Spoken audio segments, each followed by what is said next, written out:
First Contact Revelations. Observation Log 2749.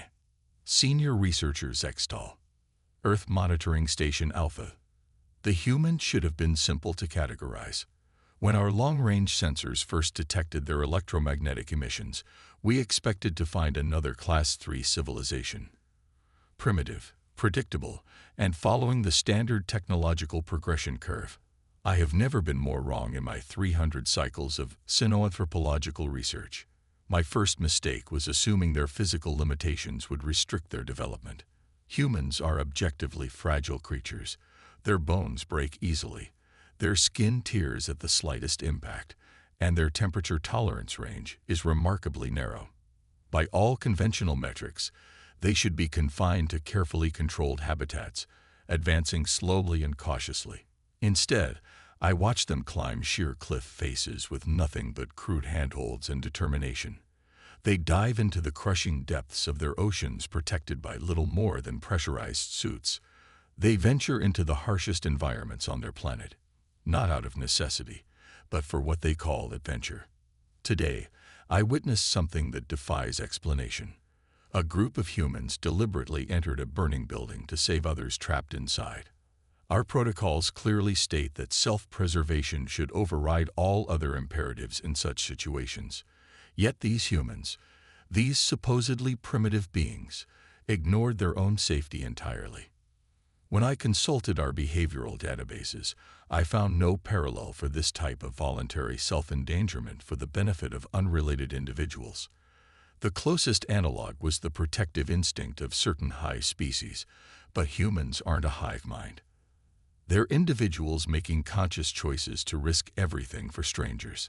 More disturbing still is their response to failure. When their attempts at something don't succeed, humans rarely abandon their efforts. Instead, they analyze their failures with remarkable objectivity, modify their approach, and try again. And again. And again. I've documented cases of individuals attempting the same seemingly impossible task hundreds of times, making minute adjustments with each iteration. The implications are troubling. Our models for predicting technological advancement are based on the assumption that species will follow the path of least resistance, taking the safest and most efficient route to progress. Humans seem to actively seek out resistance, treating obstacles as challenges rather than warnings. I've begun to notice patterns in their information networks that suggest this isn't just random behavior. Their entertainment, the stories they tell themselves, consistently celebrates what they call perseverance. They create heroes out of individuals who refuse to accept limitations, who push beyond established boundaries. Most concerning of all is their approach to knowledge itself. Humans don't wait to fully understand a phenomenon before attempting to harness it. They experiment constantly, learning through a process of trial and error that would be considered recklessly dangerous by our standards. Yet somehow, this chaotic method produces results. End log entry. Personal addendum. I'm beginning to suspect we've made a serious error in our classification of Earth. These humans, they're not primitive. They're something else entirely. Something our models never accounted for. The Resilience Protocol. Observation Log 2749. The Senior Researchers Extol. Earth Monitoring Station Alpha. I must document what I've witnessed today, though I doubt my superiors will believe it. A magnitude 9.1 seismic event struck one of Earth's most populated coastal regions. Our models predicted this would trigger a cascading collapse of human infrastructure and social order. Instead, I observed something unprecedented. Within minutes of the initial tremors, their emergency response networks activated. Not just official channels. Ordinary citizens began organizing through their decentralized communication systems. They didn't wait for authorities to coordinate their efforts. They acted immediately, instinctively, as if they had rehearsed for this exact scenario. The scale of destruction was immense. Entire cities lay in ruins, millions were displaced, and their primitive power distribution systems failed across vast regions. By any reasonable assessment, this should have led to chaos.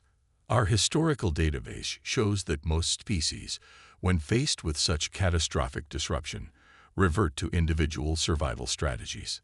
The humans did the opposite. I watched as they formed spontaneous rescue teams, using nothing but handheld tools and sheer determination to dig through collapsed structures. They created improvised medical facilities in undamaged buildings. Their transportation networks, though damaged, were immediately repurposed to move supplies and evacuate survivors. Most remarkably, humans from unaffected regions began mobilizing resources and personnel without any central coordination. Aid started flowing toward the disaster zone through countless independent initiatives. Their information networks buzzed with offers of assistance, from financial support to temporary housing for displaced survivors. What truly defies explanation is their adaptive capacity. When conventional rescue methods proved insufficient, they innovated on the spot. I observed a group of civilians modify construction equipment to clear debris more efficiently. Another team rigged a damaged communications tower with makeshift components to restore local connectivity. Their medical response was equally baffling. Their healthcare providers worked far beyond the limits of normal endurance, performing complex procedures under extreme conditions. When supplies ran low, they improvised alternatives. When standard protocols proved inadequate, they developed new ones in real time. But perhaps most significant is what I didn't see: no collapse of social order, no widespread panic, no abandonment of their cooperative structures. If anything, the crisis seemed to strengthen their social bonds. I've begun to understand why our initial assessment of human civilization was so flawed. We evaluated them based on their technology, their apparent physical limitations, their seemingly chaotic social structures. We failed to recognize that these apparent weaknesses are, paradoxically, the source of their strength. Their fragility forces them to be resourceful. Their individual limitations drive them to cooperate. Their decentralized systems make them incredibly resilient. When one approach fails, they simply try another, and another, and another. End log entry. Personal addendum. I'm transmitting this report with an urgent recommendation to reevaluate our entire framework for assessing developing civilizations. The humans aren't just surviving despite their limitations, they're thriving because of them. Pattern recognition. Observation log 2749C. Senior researchers Extol. Earth Monitoring Station Alpha. After 3 months of intensive observation, I've identified a pattern in human behavior that both fascinates and terrifies me. Their approach to problem-solving defies every established principle of technological and social development we've documented across 2,000 species. Today, I watched a group of their scientists tackle an engineering challenge that, by our standards, should have taken decades to resolve. They needed to create a new method for purifying contaminated groundwater without using conventional energy sources. Our models suggested this would require at least 15 years of systematic research and development. They solved it in 6 months. Their method was chaos incarnate. Instead of following a linear development path, they pursued multiple approaches simultaneously. Teams worked independently, sharing data in real time through their primitive but effective information networks. When one approach failed, instead of carefully analyzing the failure and developing a comprehensive new strategy, they simply launched multiple new attempts immediately. Most disturbing of all, they deliberately incorporated ideas from completely unrelated fields. One key breakthrough came from a researcher who specialized in studying deep-sea creatures. Another from someone who designed children's toys. By our standards, this is madness. By human standards, it's thinking outside the box. I've begun cataloging what they call creative problem-solving, though I suspect our language lacks the proper terms to describe it. Humans routinely combine disparate concepts in ways that should produce nonsense, but somehow generate viable solutions. They call this lateral thinking or innovation, but these words fail to capture the sheer audacity of their methods. Consider their approach to artificial intelligence development. While other species progress carefully through each stage of computational evolution, humans are attempting to create conscious machines while still using primitive silicon-based processors. It's like watching someone try to build a quantum reactor with stone tools and somehow making progress. Their educational systems reflect this bizarre methodology. Rather than teaching their young to master one discipline at a time, they expose them to multiple fields simultaneously. They encourage something called interdisciplinary thinking from an early age.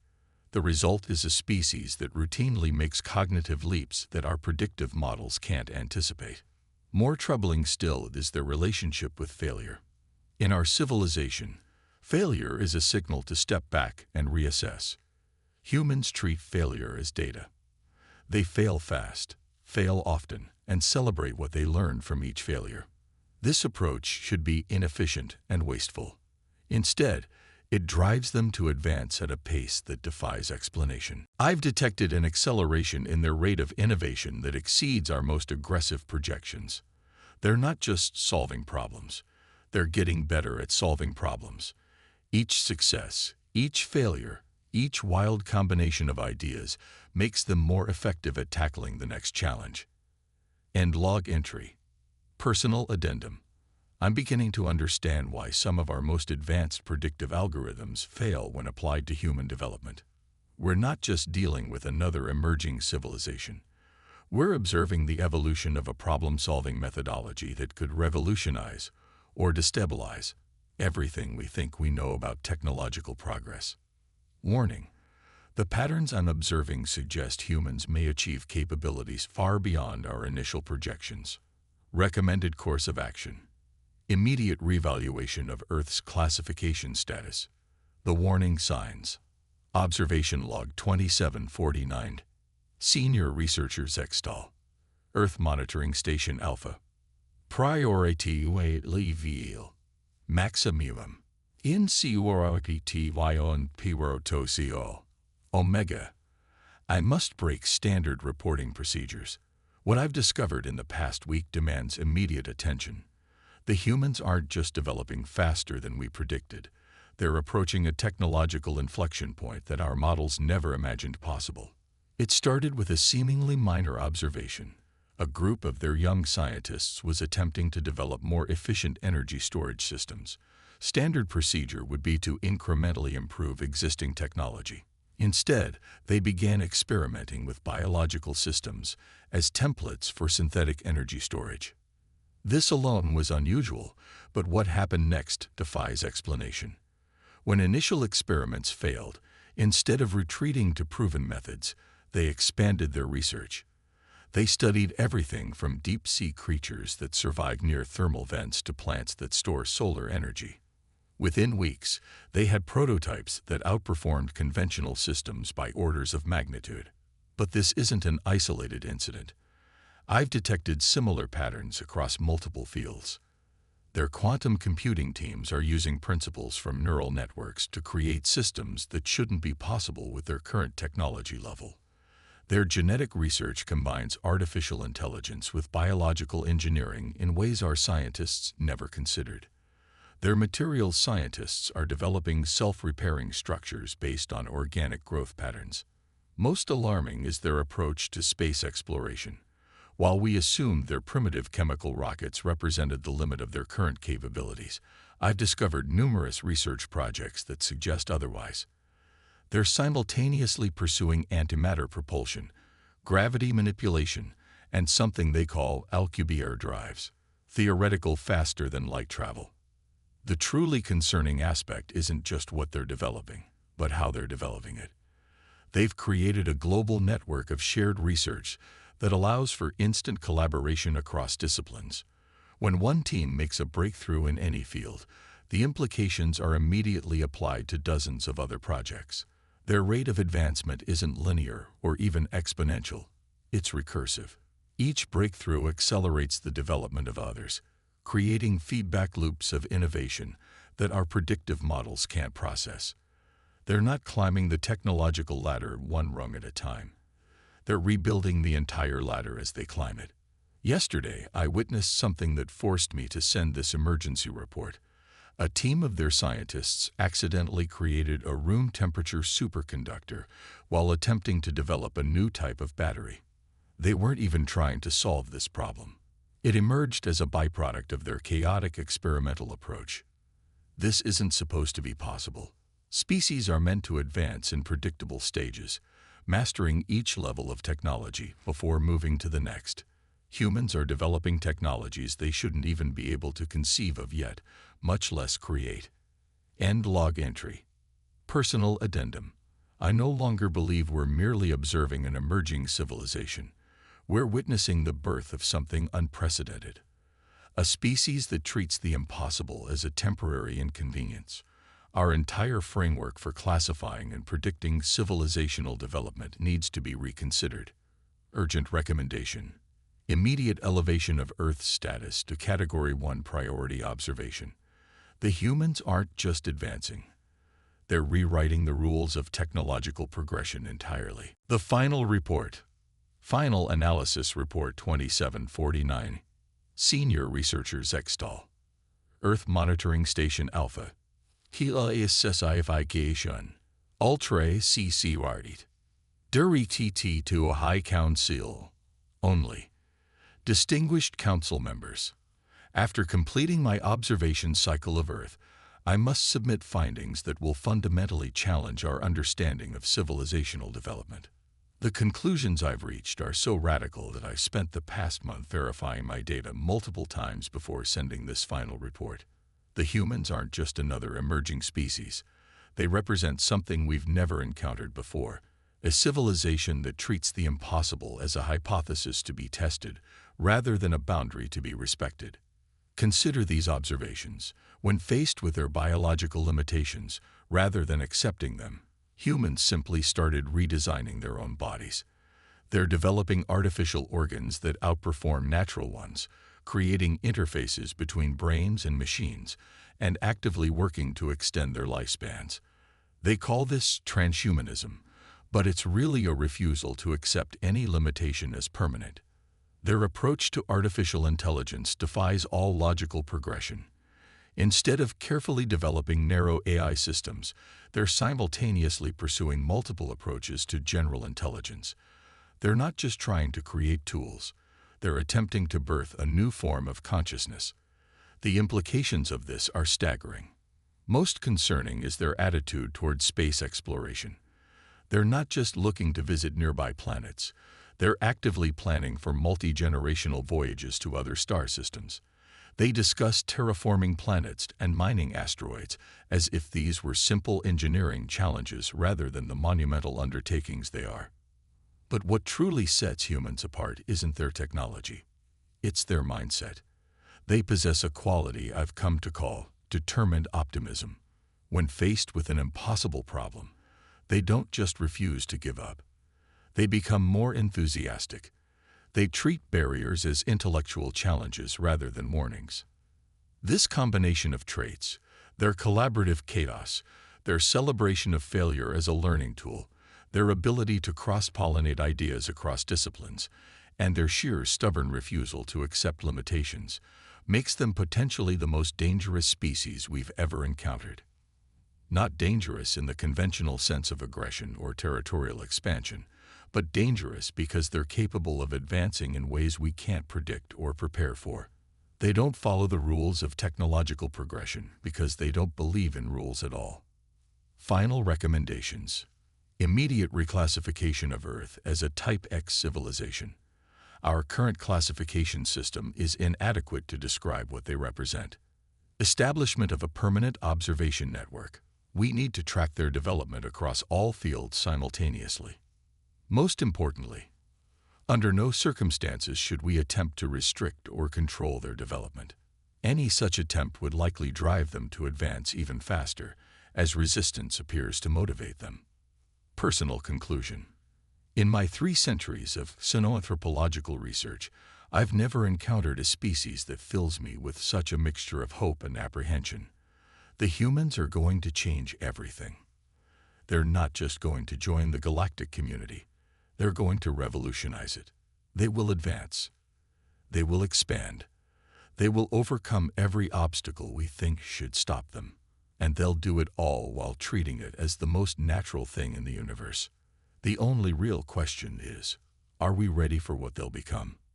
End final report. Personal addendum. As I prepare to leave my observation post, I find myself wondering if the humans suspect they're being watched. Given their demonstrated capacity for surprising us, I wouldn't be shocked if they've already detected our presence.